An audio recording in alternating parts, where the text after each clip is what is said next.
You know that feeling when you walk out to your garden first thing in the morning and something just looks wrong before you can even put your finger on it? That's how it started for me. A Tuesday in late June, coffee still hot in my hand, I came around the corner of the raised beds and stopped dead. My zucchini, the ones I'd been watching for 3 weeks, were stripped. Not nibbled, stripped. Leaves hanging like wet paper, stems crawling with squash bugs so thick I could hear them. 2 rows over, something had gone through my pepper transplants overnight. Clean cuts right at the soil line.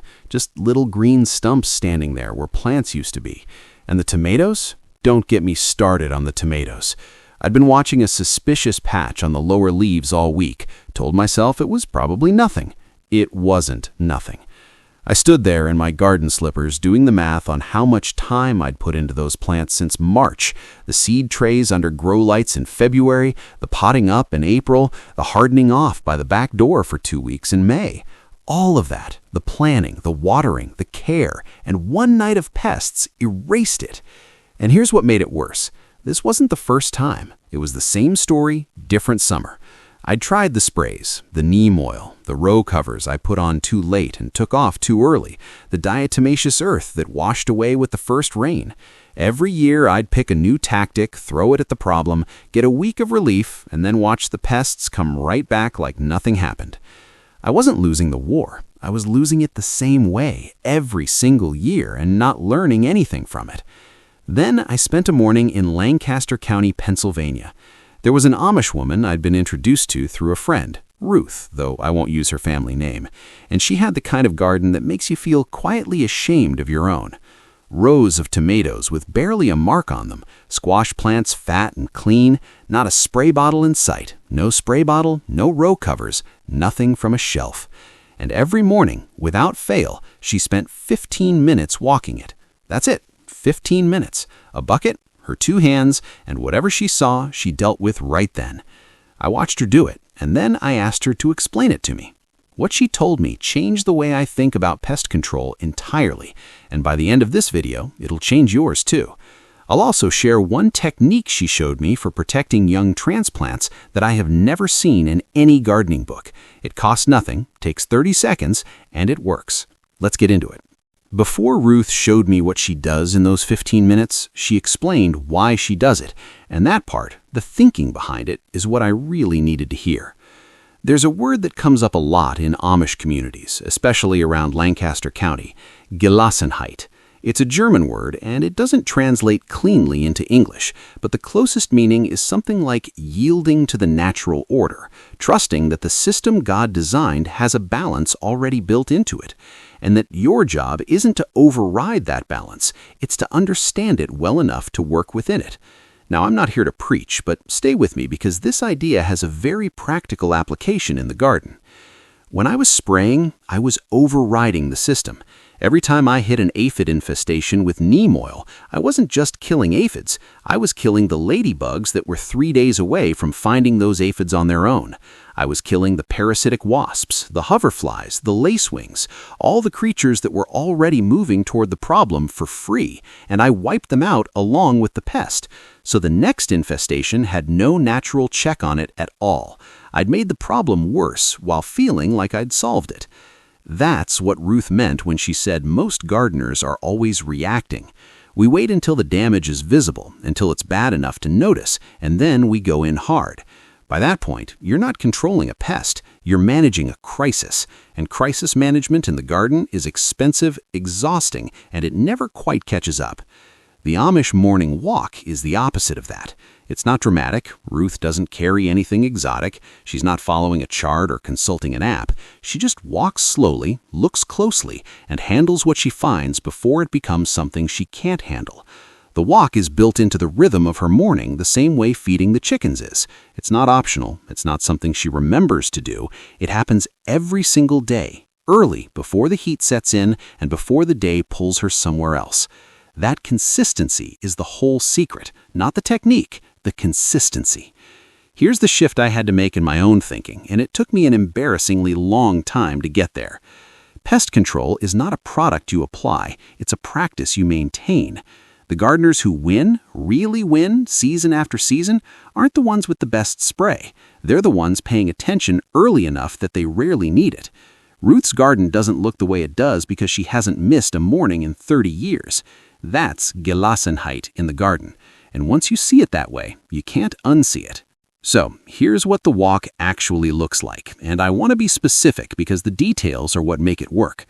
First thing, before you touch any single plant, fill a bucket halfway with water and add a good squirt of plain dish soap. Not detergent, just regular dish soap.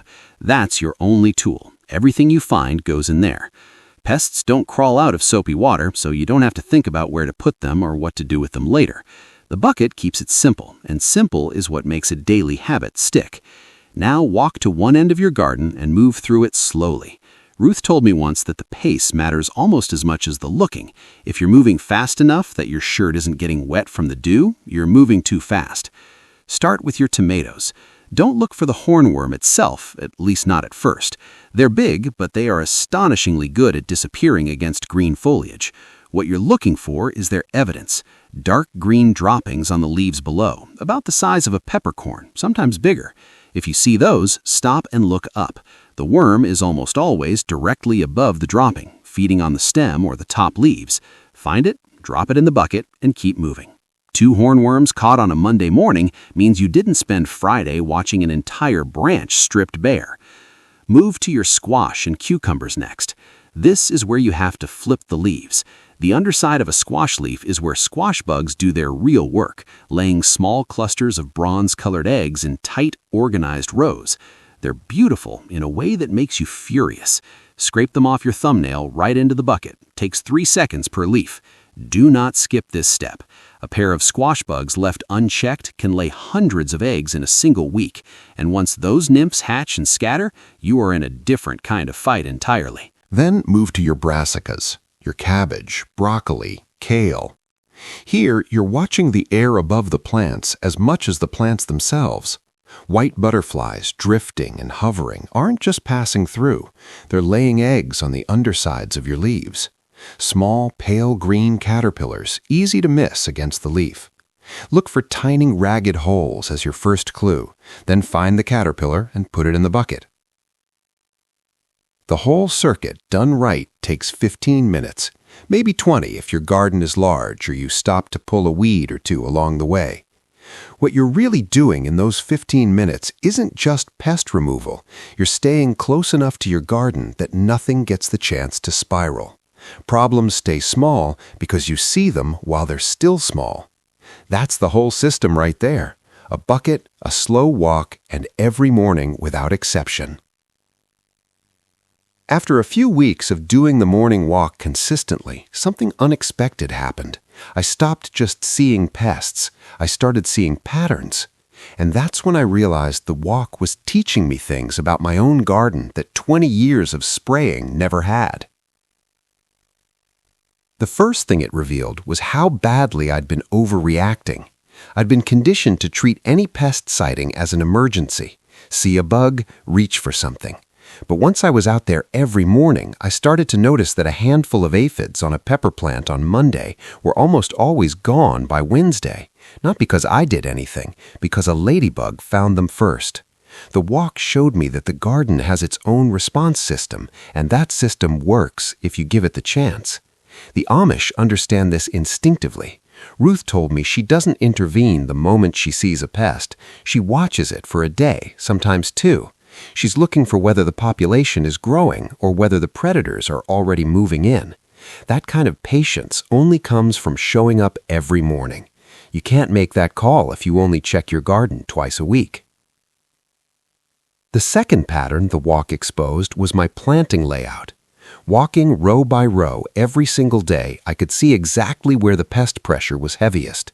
It was always the long single-crop rows, the cabbage row, the cucumber row, the blocks where I'd planted the same thing in a line because it made harvesting easier. Those were the rows that needed the most attention every single morning without fail. The interplanted beds, where I'd tucked basil between tomatoes or dill between the brassicas, those barely needed anything. The walk showed me that before any study or book ever could have convinced me.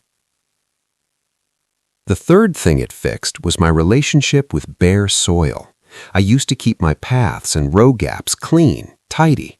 I thought that was good gardening. But walking the garden daily, I started noticing where the ground beetles were active, and they were never in the bare, cultivated areas. They were in the edges, under the straw mulch, near the clover I'd stopped mowing along the fence line. I started leaving more of those areas alone on purpose. Within a season, the slug pressure near my lettuce dropped noticeably. I hadn't sprayed anything. I just stopped destroying the habitat of the creatures already handling the problem. And the fourth pattern was the one that humbled me most: soil. Every year, the beds where I'd added the most compost showed the least damage. Not zero damage, nature doesn't work that way, but less.